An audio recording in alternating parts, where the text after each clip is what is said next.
The crack of a rifle shot echoed through the Montana wilderness, startling Katherine Summers awake from her fitful sleep. For a moment, she lay frozen beneath the quilt, her heart pounding against her ribs as she listened for the sound of footsteps outside their isolated cabin. Morning light filtered through the threadbare curtains, casting long shadows across the rough wooden floor of the home she'd shared with her husband, Thomas, for 3 long years. "Thomas," she called, her voice trembling slightly as she reached across to his side of the bed. Empty, as it had been most mornings lately. With a sigh, Katherine pulled herself upright, wincing at the soreness in her shoulders from yesterday's washing. The year was 1879, and life in the Montana Territory demanded constant work from sunup to sundown. The front door swung open with a creak, and Katherine instinctively reached for the small revolver Thomas had insisted she keep near the bed. These were dangerous times, with tensions between settlers and natives still running high, and outlaws taking advantage of the sparse law enforcement. "It's just me, Katie," Thomas called out, his boots thudding heavily against the floorboards. "Got us a nice buck for winter stores." Katherine slipped into her dress quickly, pinning her long auburn hair into a simple bun before stepping into the main room. Thomas stood by the table, his hunting rifle propped against the wall, blood staining his hands as he laid out his hunting knife. At 35, he was still handsome despite the weathered lines that had formed around his eyes, evidence of long days under the harsh sun. "That's good," she said, moving to the fireplace to stoke the dying embers. "Winter will be here before we know it." Thomas didn't respond, just nodded absently as he wiped his knife clean. There had been a growing distance between them these past months, a coldness that had nothing to do with the approaching winter. Katherine tried not to dwell on it as she prepared breakfast, the silence between them speaking volumes. Later that afternoon, as Katherine hung laundry on the line outside their cabin, she spotted a wagon approaching in the distance. Visitors were rare this far from town, and she shaded her eyes against the sun to better see who might be coming their way. Thomas had left again after breakfast, mumbling something about checking traps, leaving her alone with her thoughts and endless chores. The wagon drew closer, and Katherine could make out 2 figures on the bench seat. One was a man she didn't recognize, and beside him sat a woman with golden hair that caught the sunlight. Katherine's stomach tightened with apprehension. Something about this unexpected visit felt wrong. By the time the wagon pulled up to their cabin, Thomas had returned, seemingly appearing from nowhere. His expression was unreadable as he approached the visitors, greeting the man with a handshake that suggested familiarity. "Katherine," Thomas called, gesturing for her to join them. "Come meet Mr. Johnson and his daughter, Clara." Katherine approached cautiously, wiping her hands on her apron. Clara Johnson was younger than Katherine by several years, perhaps only 20 or 21, with the kind of delicate beauty that seemed out of place in this harsh landscape. She offered Katherine a timid smile, her blue eyes darting nervously between Thomas and her father. "Mrs. Summers," Mr. Johnson said, tipping his hat. "Your husband has been kind enough to offer us shelter while I conduct some business in these parts." Katherine's gaze snapped to Thomas, who avoided meeting her eyes. "Is that so?" she asked, forcing a smile. "I wasn't aware we were expecting guests." "It's just for a few weeks," Thomas said dismissively, "until Johnson finishes his survey work." That night, after Clara had been settled in their only spare room and Mr. Johnson had departed, apparently his business did not require his presence, Katherine confronted Thomas in the privacy of their bedroom. "You invited strangers into our home without even discussing it with me," she whispered harshly, mindful of the thin walls. "And what kind of father leaves his daughter with people she barely knows?" Thomas's face hardened. "Johnson is paying good money, Katie, money we need if we're going to make it through another winter out here. Besides, Clara needed somewhere safe to stay while her father maps the new railroad route. And you didn't think to mention this to me before they arrived on our doorstep. I'm the head of this household," Thomas snapped, his patience clearly worn thin. "I don't need your permission to make decisions that benefit us." Katherine stepped back as if slapped. This was not the man she had married. The Thomas she'd fallen in love with in St. Louis had been kind and considerate, always treating her as an equal partner. Something had changed in him since they'd moved west, a hardening that went beyond the physical demands of frontier life. Days stretched into weeks, and Katherine watched with growing unease as Thomas spent more and more time in Clara's company. The young woman was undeniably lovely, with a sweet disposition that made it difficult for Katherine to resent her presence. But the way Thomas looked at Clara, with an attention he hadn't shown Katherine in months, ignited a painful jealousy she tried desperately to suppress. One crisp October morning, Katherine was returning from collecting eggs when she heard laughter coming from inside the cabin. She paused outside the door, listening to Thomas's deep chuckle mingling with Clara's light giggle. Through the window, she could see them sitting close together at the table, Thomas's hand resting casually atop Clara's. Katherine's heart constricted painfully.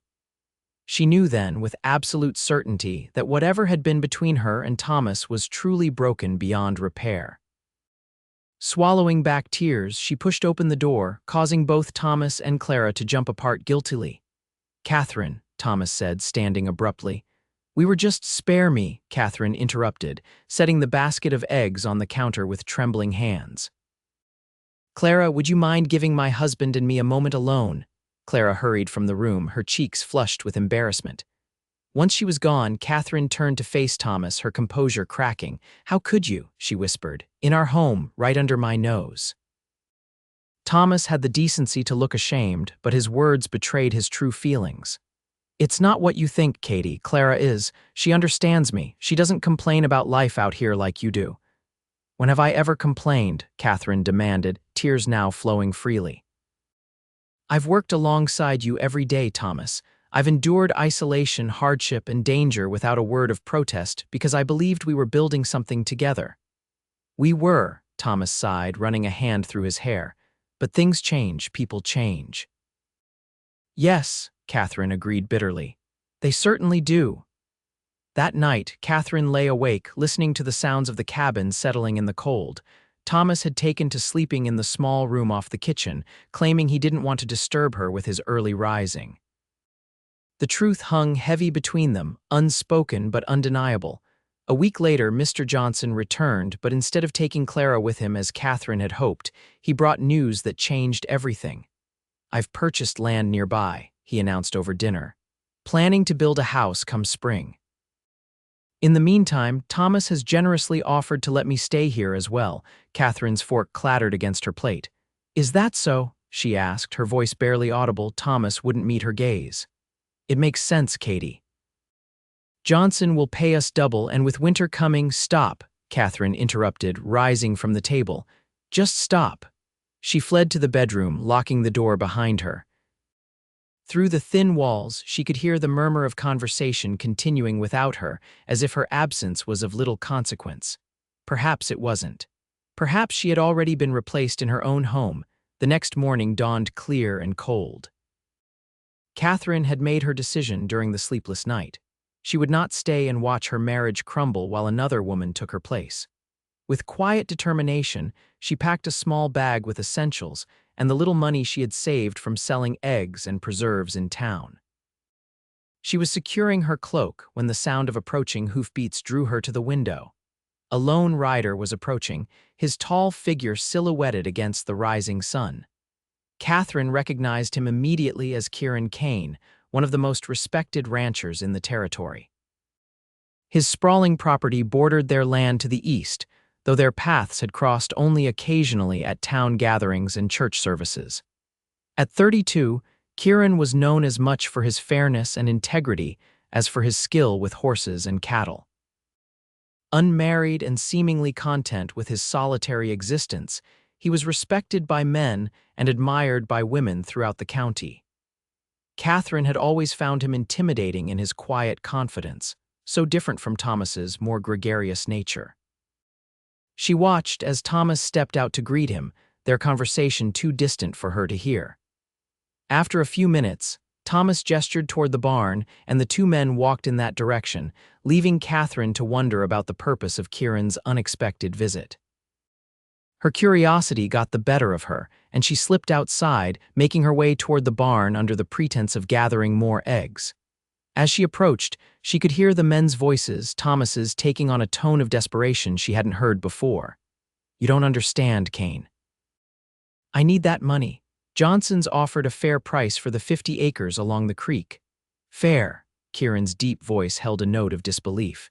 "You're selling prime water rights for half what they're worth, Summers, and you know as well as I do that Johnson isn't buying that land for himself." "What does it matter who ends up with it? The railroad's coming whether we like it or not." "It matters because once the railroad owns those water rights, every rancher and farmer for 20 miles will be at their mercy, including you." Katherine stepped closer, careful to stay hidden behind the barn door. Through the gap in the hinges, she could see Thomas pacing anxiously while Kieran stood with arms crossed, his stance unyielding. "Look," Thomas said, his voice lower now, "I've got obligations, debts that need settling." "Gambling debts, you mean," Kieran replied flatly. "Word gets around, Summers. Those card games in Willow Creek haven't been kind to you." Katherine's breath caught in her throat. Gambling debts. Was that where Thomas had been disappearing to all those times he claimed to be hunting or checking traps? A cold realization washed over her. How much of their life had been built on lies? "That's my business," Thomas snapped. "And this land is mine to sell as I see fit." "Half of it belongs to your wife," Kieran countered. "Or did you forget that minor detail?" Thomas's laugh was harsh. "Katherine will sign wherever I tell her to sign. She always has." The cruel dismissal of her autonomy struck Katherine like a physical blow. She must have made some sound of distress because both men suddenly turned toward the door. Panicking, Katherine backed away, but not before Kieran's perceptive gaze caught sight of her through the gap. "Mrs. Summers," he called out gently, "you might as well join us." Embarrassed at being caught eavesdropping but too angry to retreat, Katherine pushed open the barn door and stepped inside, her chin lifted defiantly. "Is it true?" she demanded, looking directly at Thomas. "You've been gambling away our money, our future." Thomas's face flushed with anger. "This isn't your concern, Katie. Go back to the house." "Not my concern," Katherine's voice rose. "You're planning to sell our land we worked for together to pay gambling debts, and you're telling me it's not my concern. I'm trying to save what's left," Thomas shouted. "Johnson's offer is the only thing standing between us and complete ruin." Kieran stepped forward, his tall frame positioned slightly between husband and wife, as if sensing the potential for Thomas's anger to escalate beyond words. "Perhaps this discussion would be better continued when tempers have cooled," he suggested, his calm voice a stark contrast to the tension filling the barn. "There's nothing to discuss," Thomas said coldly. "The deal is already arranged. Johnson's bringing the papers tomorrow and we're signing them. All of us." He shot a meaningful look at Katherine before storming out of the barn. For a long moment, Katherine stood frozen, humiliation and betrayal washing over her in waves. She'd been a fool, blind to the truth that had been right in front of her all along. "Mrs. Summers," Kieran's voice was gentle. "Are you all right?" Katherine blinked back tears, suddenly acutely aware of his presence. "I'm fine," she lied, straightening her shoulders. "Thank you for your concern, Mr. Kane." "Kieran," he corrected softly. "And if you'll forgive my bluntness, you don't look fine." A small, humorless laugh escaped her. "No, I suppose I don't." She glanced toward the open door through which Thomas had disappeared. "I should go." "Wait." Kieran reached into his pocket and withdrew a handkerchief, offering it to her. "I don't mean to overstep, but if you need help, any kind of help, my door is always open." The simple kindness nearly undid her composure. "Thank you," she whispered, accepting the handkerchief. Their fingers brushed briefly, and Katherine felt an unexpected jolt of awareness that had nothing to do with her current distress. Later that evening, after a tense dinner during which Thomas had barely acknowledged her existence, Katherine sat alone on the porch, watching as the last light faded from the sky. Clara had retired early, claiming a headache while Thomas and Mr. Johnson remained inside, their heads bent together over maps spread across the kitchen table. The sound of approaching hoofbeats once again broke the evening stillness. Katherine tensed, wondering if Kieran had returned, but the rider who emerged from the gathering darkness was a stranger, a lean, hard-faced man whose eyes swept over her with cold assessment. "Evening, madam," he called, touching the brim of his hat. "This the Summers place?" "It is," Katherine replied cautiously. "My husband is inside if you have business with him." The man dismounted with fluid grace that belied his rough appearance. "Name's Maddox. Your husband's expecting me." Before Katherine could respond, the cabin door opened and Thomas stepped out, his expression shifting from surprise to wariness at the sight of the visitor. "Maddox," he said tightly, "you're early." "Time waits for no man, Summers," Maddox replied with a mirthless smile. "Especially men who owe what you owe." Thomas's gaze darted nervously to Katherine. "Go inside, Katie." Something in his tone, fear poorly disguised as authority, made Katherine hesitate. "Who is this man, Thomas?" "No one you need concern yourself with," Thomas snapped. "Just go inside, now." Reluctantly, Katherine obeyed, but instead of joining Johnson and Clara in the main room, she slipped into the bedroom, pressing her ear against the wall that adjoined the porch. The men's voices were muffled but audible. "I told Blackwood I'd have his money by the end of the month," Thomas was saying, his voice strained. "Blackwood's tired of waiting," Maddox replied. "Either you pay what you owe by the end of the week, or he'll take payment another way." "What are you saying?" "I'm saying Blackwood knows all about that pretty little arrangement you've got going on here. 2 women in one house. That's mighty unusual, Summers." Thomas's response was too low for Katherine to hear clearly, but Maddox's laugh chilled her blood. "Maybe I'll just take a look around myself," Maddox said. "See what assets might interest Blackwood. That young blonde looks like she'd fetch a good price down in Denver." "You stay away from her," Thomas growled, his voice suddenly fierce with a protectiveness Katherine hadn't heard in months, not directed at her, at least. "Then get Blackwood his money," Maddox said simply. $500 by Friday, or we'll take what's owed in trade." Katherine stepped back from the wall, her heart racing. $500 was an impossible sum, more than most men in these parts saw in a year, and the threat in Maddox's words was unmistakable. He or this Blackwood wouldn't hesitate to harm Clara, or Katherine herself. The sound of Maddox's horse galloping away spurred Katherine into action. She retrieved her packed bag from under the bed and added a few more essential items. Whatever Thomas had gotten himself into, she wanted no part of it. But she couldn't leave Clara to face the consequences of Thomas's foolishness either. Katherine was still considering her options when Thomas burst into the bedroom, his face ashen. "We need to leave," he said without preamble. "All of us, tonight." "What, Thomas, what's happening?" "No time to explain," he said, pulling a battered carpet bag from the closet and beginning to throw his belongings into it haphazardly. "Pack only what you need. We're taking Johnson's wagon." "Does he know that?" Katherine asked, suddenly suspicious. "Does Johnson know why we're really leaving?" Thomas paused, a shirt clutched in his fist. "Johnson's part of the problem," he admitted.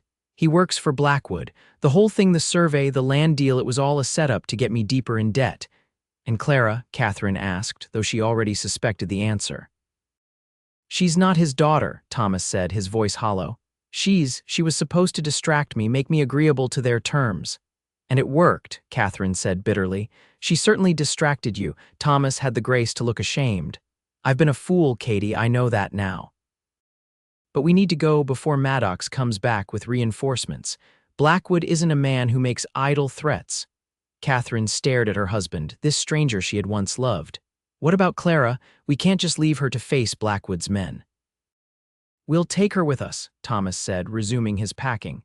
"Head north into Canada. Start fresh." It was a desperate plan, hastily conceived and full of holes. Katherine knew their chances of escaping were slim, especially if Blackwood was as powerful as Thomas feared. But what choice did they have? Within the hour, they had loaded the wagon with what few possessions they could carry. Clara, tearful and terrified once the truth of her situation had been revealed, huddled beneath a blanket in the back, while Katherine sat beside Thomas on the driver's seat. They had barely reached the edge of their property when the sound of multiple riders approaching sent ice through Katherine's veins.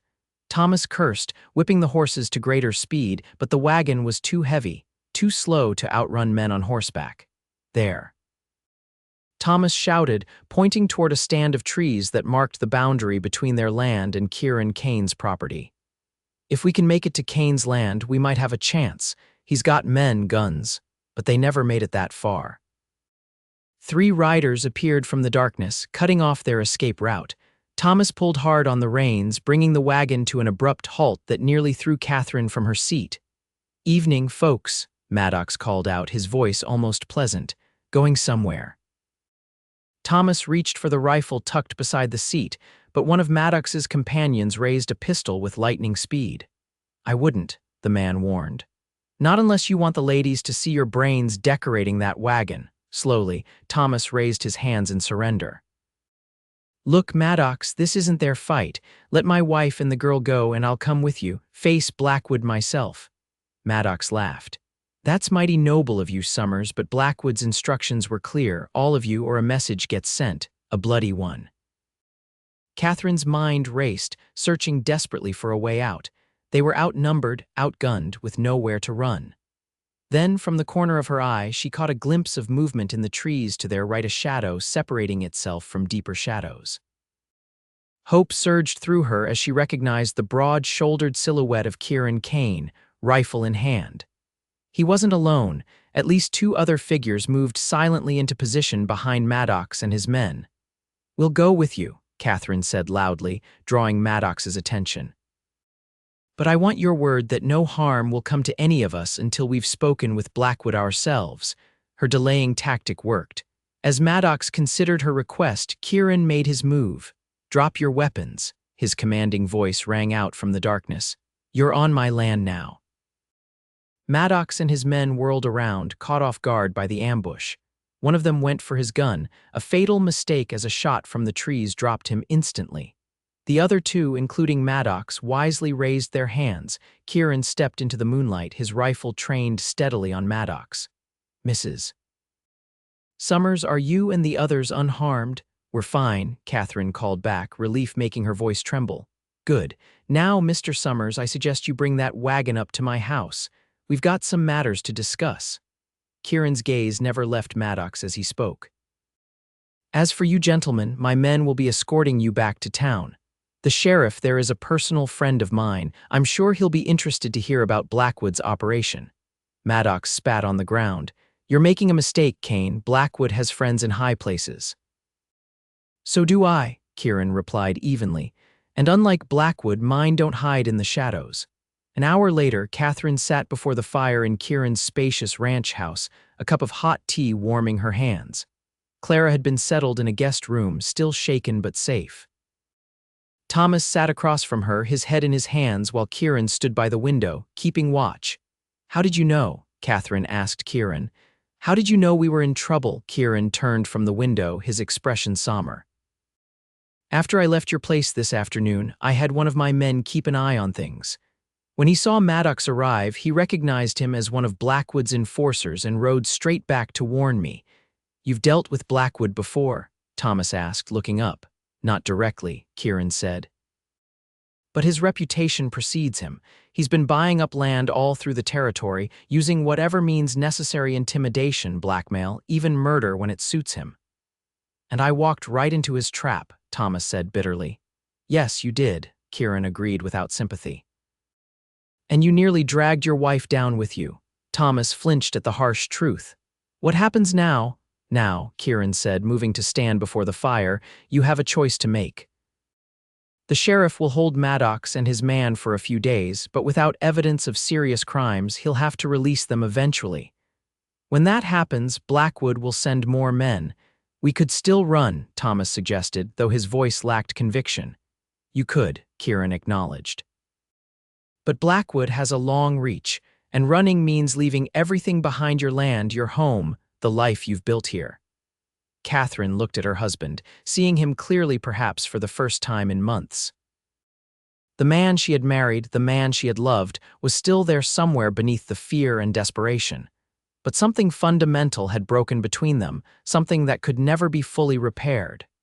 "There's another option," Kieran continued, his gaze shifting to Katherine.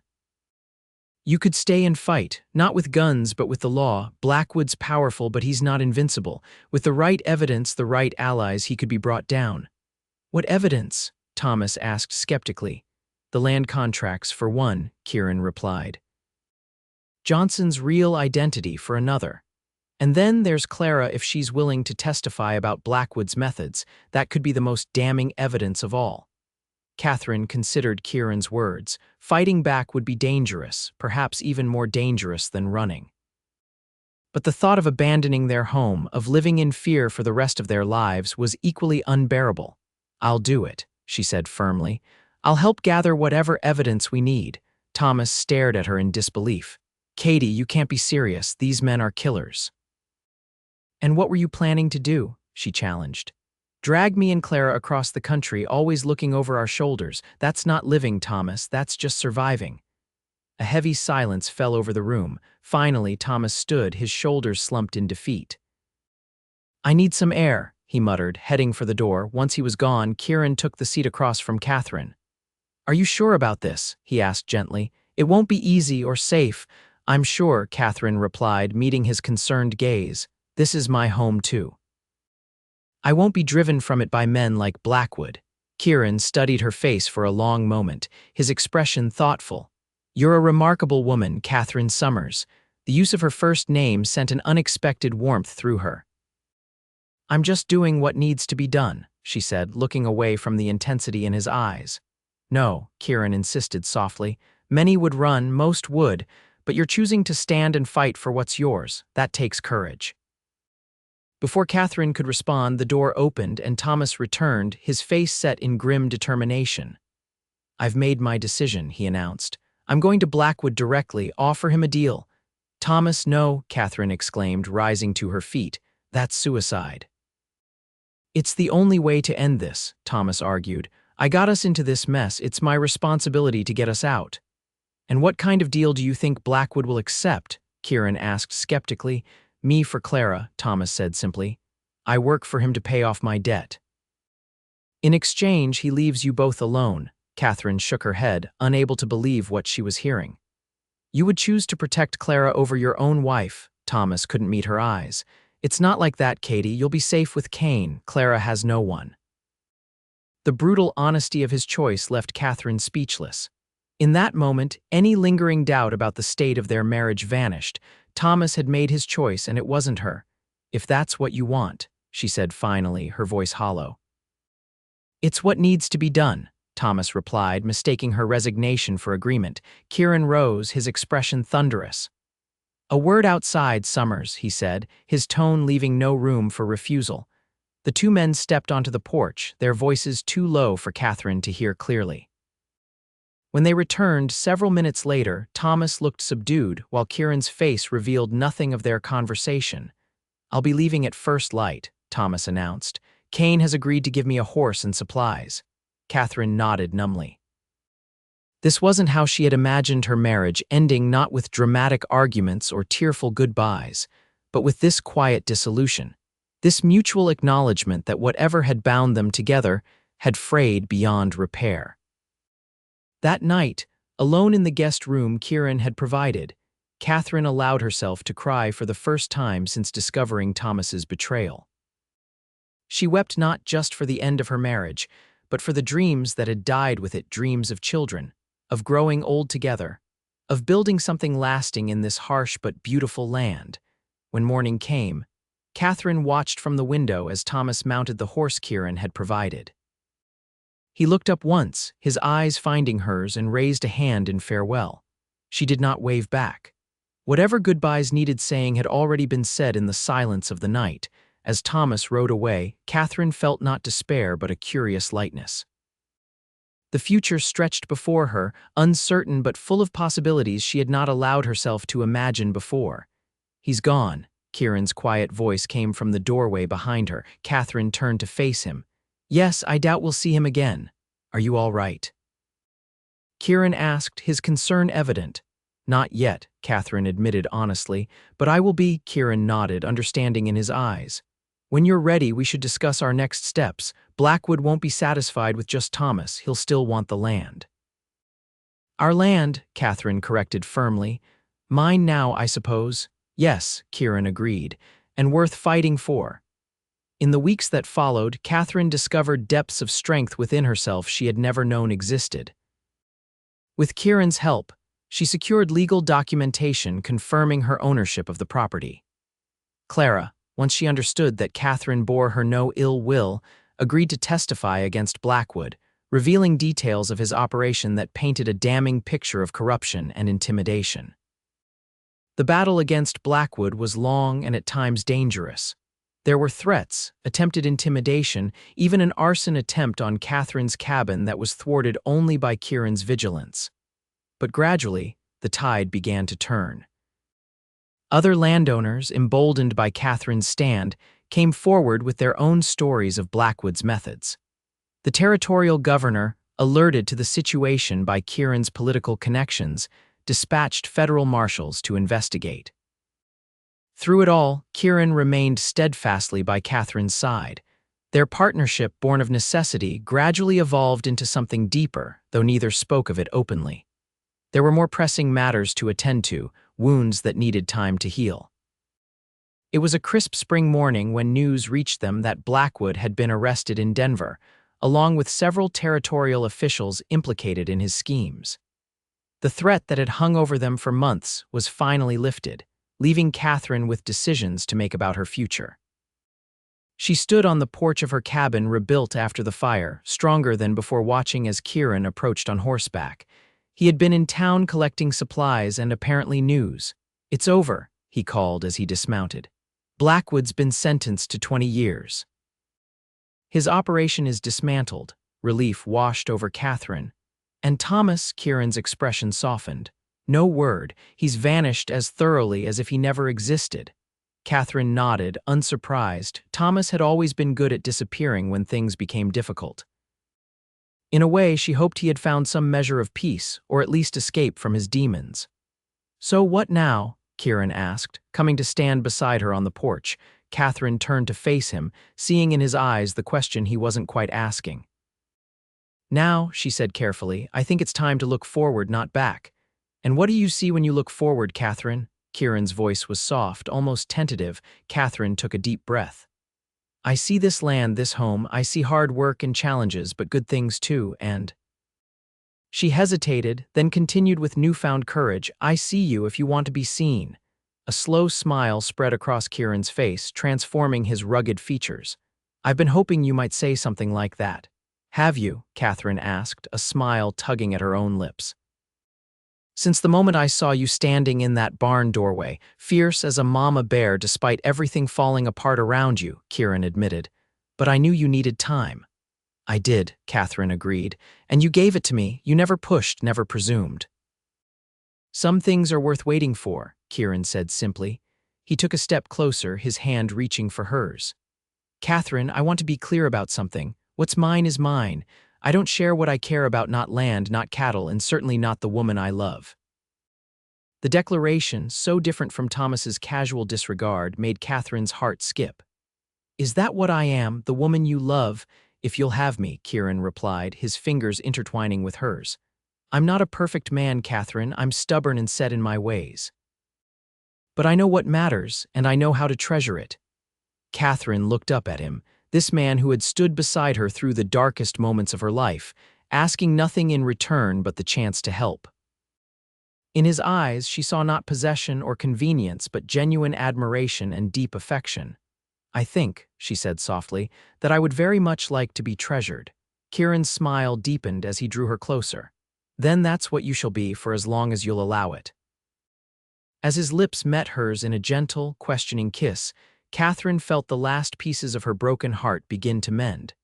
This wasn't the ending she had expected when she'd first seen Clara arrive in that wagon so many months ago. It was something far better, not an ending at all, but a beginning. In the years that followed, the Kane ranch flourished under their joint care. The cabin where Katherine had once known such unhappiness became a gathering place for friends and neighbors, filled with laughter and warmth. Clara, with Katherine's encouragement, eventually married a young deputy sheriff and settled in town, the two women maintaining a friendship that defied their complicated beginning. Thomas was never heard from again, though occasionally travelers would bring stories of a man matching his description working cattle drives in Texas or gambling houses in California. Katherine listened to these tales with detached interest, like hearing about a character from a book she had once read, but had long since put aside. On their 5th wedding anniversary, Kieran took Katherine to the highest point on their expanded property, where the view stretched for miles in every direction. "Do you ever regret it?" he asked as they sat side by side, watching the sunset paint the landscape in gold and crimson. Staying to fight instead of running, Katherine considered the question, her hand resting comfortably in his. "Never," she said with absolute certainty. Running might have been easier in the moment, but this, she gestured to the land around them, to the life they had built together, this was worth every hardship. Kieran squeezed her hand gently. "I told you once that what's mine is never shared," he reminded her, but that wasn't quite right. Katherine looked at him questioningly. "Everything I have, everything I am," Kieran said, his voice husky with emotion, "has always been yours to share. From the first moment you stood your ground against impossible odds, I knew there would never be another woman for me." As the last light faded from the sky, Katherine leaned against her husband's solid strength, content in the knowledge that sometimes the greatest love stories aren't found in fairy tales of instant passion, but in the quiet courage of hearts that choose to stand firm when the world seems determined to break them. In the wild territory of Montana, where only the strongest survived, Katherine had not merely survived, she had thrived.